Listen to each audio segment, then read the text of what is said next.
નમસ્કાર, હું છું માર્ગી. આપની સાથે હેડલાઇન્સમાં જોઈએ કેટલાક મહત્વના સમાચાર. ભારતની 16મી અને આઝાદી પછીની 8મી જનગણનાનો પ્રથમ તબક્કો આજથી શરૂ થઈ રહ્યો છે. વિશ્વના સૌથી મોટા અભિયાનની ખાસિયત એ છે કે તે સંપૂર્ણપણે ડિજિટલ હશે. આ તબક્કામાં મકાનોની સ્થિતિ, પાયાની સુવિધાઓ અને ઘરવખરીની મિલકતો અંગેની વિગતો એકત્ર કરવામાં આવશે.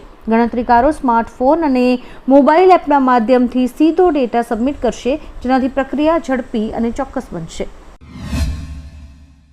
આજે નાસા ઐતિહાસિક 10 દિવસીય આર્ટેમિસ 2 માનવયુક્ત મિશન લોન્ચ કરવા જઈ રહ્યું છે.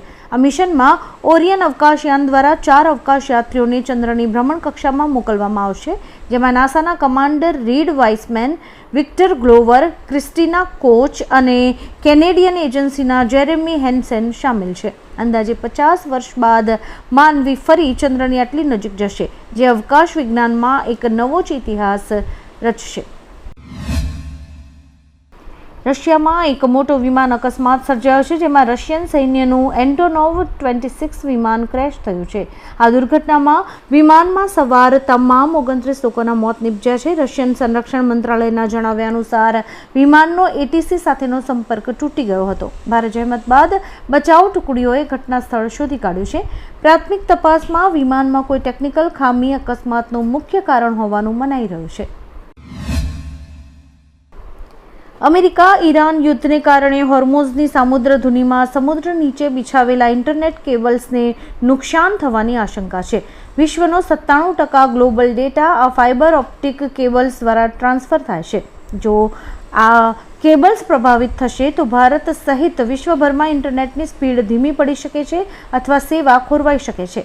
ભારતને યુરોપ અને આફ્રિકા સાથે જોડતી મુખ્ય કેબલ સિસ્ટમ્સ આ જ જોખમી રૂટ પર આવેલી છે. અમેરિકી રાષ્ટ્રપતિ ટ્રમ્પે ઈરાન મુદ્દે મોટું નિવેદન આપતા જણાવ્યું છે કે ઈરાનમાં હવે અલી ખામેની સત્તા પર નથી અને અમે સત્તા પરિવર્તન કરી લીધું છે. ટ્રમ્પે ઉમેર્યું કે હવે કોઈ સમજૂતીની જરૂર નથી. જ્યારે ખાતરી થશે કે ઈરાન વર્ષો સુધી પરમાણુ હથિયાર નહીં બનાવે, ત્યારે અમેરિકા ત્યાંથી હટી જશે અને આ પ્રક્રિયા ટૂંક સમયમાં પૂર્ણ થશે. ઈરાનમાં લેવાયેલા પગલાંને તેમણે અદ્ભુત ગણાવ્યા છે. આજથી નવો ઇન્કમ ટેક્સ એક્ટ લાગુ થતાં કર્મચારીઓના પગારનું ગણિત બદલાશે. હવે HRA બેઝિક સેલેરીના 50% થશે અને ક્લેમ માટે એમ્પ્લોયરની વિગતો આપવી પડશે. વાર્ષિક વ્યાજની આવક ₹50,000થી વધતા TDS કપાશે. બાળકોના હોસ્ટેલ બિલ પર છૂટ ₹300 થી વધારીને ₹9,000ની કરાઈ છે, જ્યારે કે વાર્ષિક ગિફ્ટ પર ટેક્સ ફ્રી મર્યાદા ₹5,000થી વધારીને ₹15,000 સુધીની કરવામાં આવી છે. ઈરાકની રાજધાની બગદાદમાંથી જાણીતા પત્રકાર શેલી કિટલસનનું અપહરણ થતાં ખળભળાટ મચી ગયો છે. ઈરાક સરકારે તેમને બચાવવા એક શંકાસ્પદ ગાડીનો પીછો કર્યો હતો, જે ઓપરેશન દરમિયાન પલટી ગઈ હતી, પરંતુ કિટલસન તેમાં નહોતા. અફઘાનિસ્તાન અને સિરિયા જેવા યુદ્ધગ્રસ્ત દેશોમાં રિપોર્ટિંગ માટે જાણીતા કિટલસનના અપહરણ પાછળ ઈરાન સમર્થિત મલેશિયાનો હાથ હોવાની આશંકા છે. મિડલ ઇસ્ટમાં યુદ્ધ વચ્ચે મોંઘવારીનો વધુ એક ફટકો પડ્યો છે. ઇન્ડિયન ઓઇલે પ્રીમિયમ પેટ્રોલના ભાવમાં ₹11નો તોતિંગ વધારો કર્યો છે, જેથી નવો ભાવ 149થી વધીને ₹160 પ્રતિ લીટર થયો છે. આ સાથે પ્રીમિયમ ડીઝલના ભાવમાં પણ ₹1.5નો વધારો થતાં તેની કિંમત પણ 91.49થી વધીને ₹92.99 પ્રતિ લીટર થઈ ગઈ છે. કોંગ્રેસે હવે કોમર્શિયલ સિલિન્ડરના ભાવમાં વધારાની ટીકા કરી છે. કોંગ્રેસે કહ્યું કે મોંઘવારી મેન મોદીનો ચાબુક ફરી એકવાર ચાલ્યું છે. આજથી કોમર્શિયલ સિલિન્ડર ₹218 મોંઘા થયા છે. છેલ્લા 3 મહિનામાં જ કોમર્શિયલ સિલિન્ડર ₹525 જેટલા મોંઘા થયા છે. હજુ વર્ષના 9 મહિના બાકી છે અને વસૂલી જારી છે. આપણે જણાવી દઈએ કે નવા નાણાકીય વર્ષના પહેલા જ દિવસે ભાવ વધતા સામાન્ય જનતાનું બજેટ ખોરવાયું છે. કુવૈતમાં વિવિધ દુર્ઘટનાઓમાં જીવ ગુમાવનાર 20 ભારતીયોના પાર્થિવ દેહ મંગળવારે વિશેષ વિમાન દ્વારા કોચ્ચી એરપોર્ટ પર પહોંચ્યા હતા. પશ્ચિમ એશિયામાં યુદ્ધના તણાવને કારણે ફ્લાઇટ શેડ્યુલમાં વિક્ષેપ પડતા દેહ લાવવામાં વિલંબ થયો હતો. મૃતકો મુખ્યત્વે કેરળ અને તમિલનાડુના વતની હતા. એરપોર્ટ પ્રશાસને એમ્બ્યુલન્સ દ્વારા તમામ 20 મૃતદેહોને તેમના વતન રવાના કરવાની પ્રક્રિયા પૂર્ણ કરી છે. ઉત્તરાખંડમાં શરાબનું સેવન કરનારા લોકોને આલ્કોહોલ ખરીદવા માટે વધુ પૈસા આપવા પડશે. જી હા, રાજ્યમાં આજથી એટલે કે 1 એપ્રિલથી શરાબની કિંમતમાં વધારો થયો છે. આબકારી વિભાગે દરેક બોટલ પર 5 રૂપિયાથી 20 રૂપિયા સુધીની કિંમત વધારી દીધી છે. હવે શરાબ ખરીદવા પર તમારે અગાઉ કરતાં વધારે પૈસા આપવા પડશે. આપણે જણાવી દઈએ કે રાજ્યમાં ગયા વર્ષે 24મી ડિસેમ્બરથી 31મી ડિસેમ્બર 2025ની વચ્ચે રાજ્યમાં 225 કરોડ રૂપિયાથી વધુના દારૂનું વેચાણ નોંધાયું હતું. ઈરાન ઇઝરાયલ યુદ્ધ વચ્ચે ભારતે સરહદ સુરક્ષા મજબૂત કરવા 1950 કરોડની મેગા ડીલ કરી છે. આ કરાર ભારતીય કંપની ભારત ઇલેક્ટ્રોનિક્સ લિમિટેડ સાથે કરવામાં આવ્યો છે, જે અંતર્ગત સંવેદનશીલ સરહદી વિસ્તારો માટે લો એલ્ટિટ્યુડ ટ્રાન્સપોર્ટેબલ રડાર ખરીદવામાં આવશે. અત્યાધુનિક રડાર સિસ્ટમ દુર્ગમ પહાડી વિસ્તારોમાં ઓછા અંતરેથી આવતા હવાઈ જોખમો અને ડ્રોનને ઓળખવામાં મદદ કરશે. ઈરાને કુવૈત આંતરરાષ્ટ્રીય એરપોર્ટ પર ડ્રોન હુમલો કર્યો છે. ડ્રોનને ઇંધણ ટાંકીને નિશાન બનાવી હતી, જેના કારણે આગ લાગી હતી. જોકે આ ઘટનામાં કોઈ જ જાનહાનિ નથી થઈ. એરપોર્ટ પર અગાઉ 8 અને 14મી માર્ચે પણ હુમલા થયા હતા. બહેરીનના એક ઔદ્યોગિક વિસ્તાર ઉપર પણ હુમલો કરાયો છે.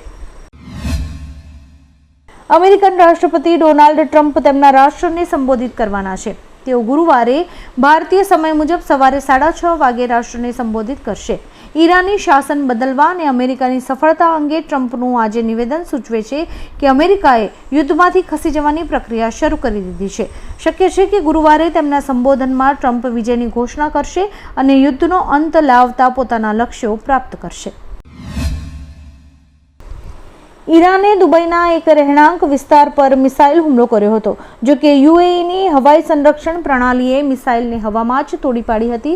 મિસાઇલનો કાટમાળ રહેણાંક વિસ્તારોમાં પડ્યો હતો, જેમાં 2 ભારતીયો સહિત 4 લોકો ઘાયલ થયા છે. ભારતીય નાગરિકોને સારવાર અર્થે હોસ્પિટલમાં ખસેડવામાં આવ્યા હતા. અત્યારે બંને ભારતીયોની હાલત સ્થિર છે.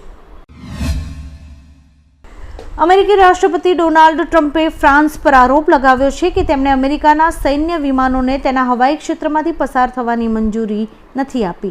આ વિમાનો ઇઝરાયલ માટે સૈન્ય સામગ્રી લઈને જઈ રહ્યા હતા. ટ્રમ્પે કહ્યું કે સાથી દેશો વચ્ચે સામાન્ય રીતે આવી પરવાનગી આપવામાં આવે છે, પરંતુ ફ્રાન્સે અસહકારી વલણ અપનાવ્યું છે. તેમણે ચેતવણી આપી કે અમેરિકા આ વાતને યાદ રાખશે.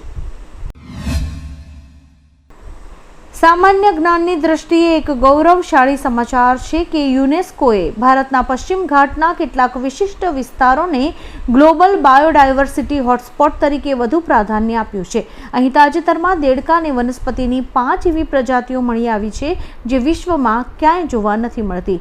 આનાથી ભારતના ઇકો ટુરિઝમને મોટો વેગ મળશે અને પર્યાવરણ સંરક્ષણ માટે વધુ આંતરરાષ્ટ્રીય ફંડ પણ મળી શકશે. IPL 2026માં ખેલાડીઓ પર શિસ્તભંગના પગલાં શરૂ થઈ ગયા છે. આ સિઝનમાં પ્રથમ વખત BCCIએ PBKSના કેપ્ટન શ્રેયસ અય્યર પર દંડ ફટકાર્યો છે. ગઈકાલે GT વિરુદ્ધ રમાયેલી મેચમાં સ્લો ઓવર રેટ માટે શ્રેયસને ₹12 લાખનો દંડ થયો છે. પંજાબની ઇનિંગ્સ દરમિયાન 19મી ઓવરમાં અર્શદીપ સિંહે અનેક એક્સ્ટ્રા રન આપતા ઓવર લાંબી ખેંચાઈ હતી. અંતે સમયમર્યાદા જળવાઈ ન હોવાથી કેપ્ટન સામે આ મોટી કાર્યવાહી કરાઈ છે. આવા જ કેટલાક રસપ્રદ સમાચારો નિહાળવા માટે અમારી YouTube ચેનલને લાઇક, શેર અને સબસ્ક્રાઇબ કરો અને જોતા રહો હેડલાઇન્સ.